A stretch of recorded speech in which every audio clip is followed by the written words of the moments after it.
আপনারা অনেকেই অনেকভাবে কাচ্চি রান্না করেন। এভাবে একবার রান্না করলে কাচ্চি রান্না করাটা অনেকটাই সহজ মনে হবে। তো আজকে আমার কাচ্চি রান্নার সম্পূর্ণ রেসিপি থাকছে এই ভিডিওতে। এখানে আমি 3 কেজি গরুর মাংস নিয়েছি আর মাংসগুলোকে এরকম বড় বড় সাইজের করে কেটে নিয়েছি। সাধারণত কাচ্চিতে বড় সাইজের মাংস দিতে হয় যাতে দেখতে অনেকটা ভালো লাগে।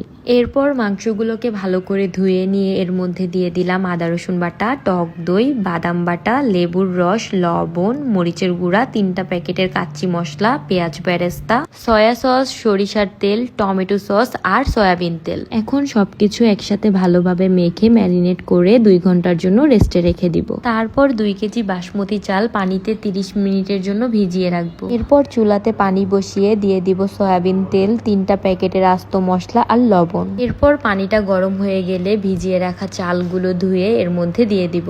10-15 মিনিটের মধ্যে চালগুলো হালকা ফুটে গেছে। এখন চালনের মধ্যে পানিটা ছেঁকে নিব। 2 ঘন্টা পর মাংসগুলো চুলায় বসিয়ে দিয়েছি কষানোর জন্য আর সাথে দিয়ে দিলাম 1/2 লিটার লিকুইড দুধ। তারপর আলুগুলোকে বড় করে কেটে নিয়েছি, লবণ আর জর্দা রং দিয়ে ভালোভাবে মেখে আলুগুলোকে ভেজে নেব।